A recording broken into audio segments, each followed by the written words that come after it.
Hello दोस्तों, my name is Virendra Kumar. I am read in UPS Ambara.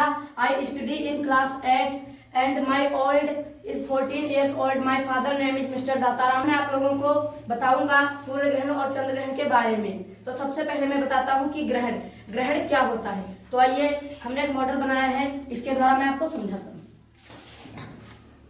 तो ये देखो, हमारा जो ये सूर्य है और ये सूर्य को दर्शाता है, और ये जो आप छोटा देख रहे हैं ये चंद्रमा है और ये पृथ्वी है। तो अब जैसा कि आप सब जानते हैं कि ये जो सूर्य है इसकी परिक्रमा पृथ्वी करती है, और ये जो चंद्रमा है ये पृथ्वी की परिक्रमा करता है।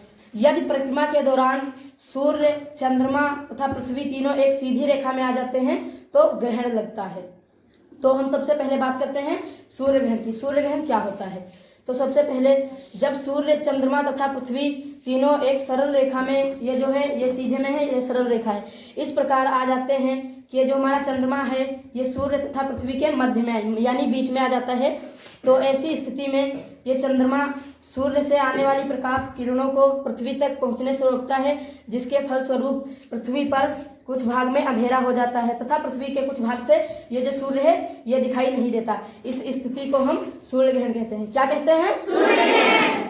इसके बाद अब हम बात करते हैं, इसके बाद हम आपको एक चेतावनी भी बताएंगे कि सूर्य ग्रहण को कभी भी नग्न आंखों से नहीं देखना चाहिए। इसे नग्न आंखों से देखने पर हमारी जो आंखें हैं वो क्षतिग्रस्त हो सकती हैं।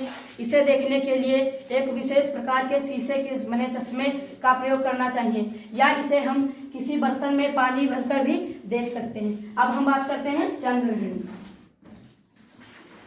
कि चंद्र ग्रहण क्या होता है।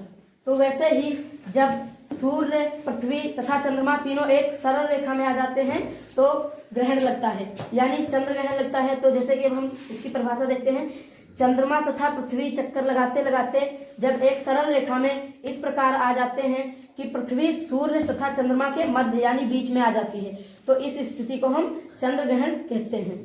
जैसा कि आप सब जानते हैं कि ये जो सूर्य है इससे प्रकाश की किरणें निकलती हैं, लेकिन पृथ्वी के मध्य में होने के कारण ये चंद्रमा तक नहीं जा पाती हैं, क्योंकि पृथ्वी जो है वो चंद्रमा से पहुंचने से पहले ही इनके मार्ग में अवरोध उत्पन्न करती है, जिसके फलस्वरूप चंद्र ग्रहण लगता है।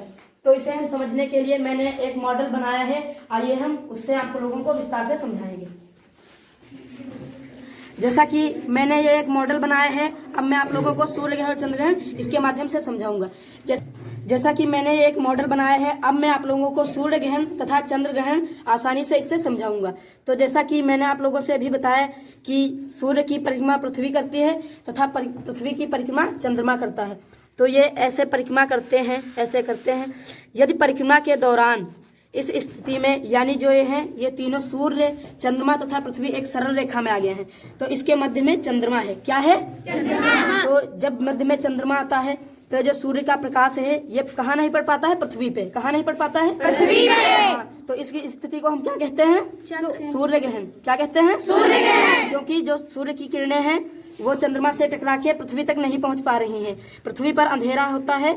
इसी प्रकार जब परिक्रमा करते करते ऐसे जब ये सूर्य तथा चंद्रमा के मध्य पृथ्वी आ जाती है तो जो पृथ्वी की छाया है वो चंद्रमा पे पड़ने लगती है।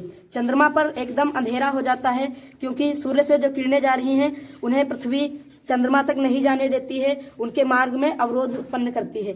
तो इसलिए चंद्रमा पर अंधेरा हो जाता है और इस स्थिति को हम चंद्र ग्रहण कहते हैं। क्या कहते हैं? चंद्र ग्रहण।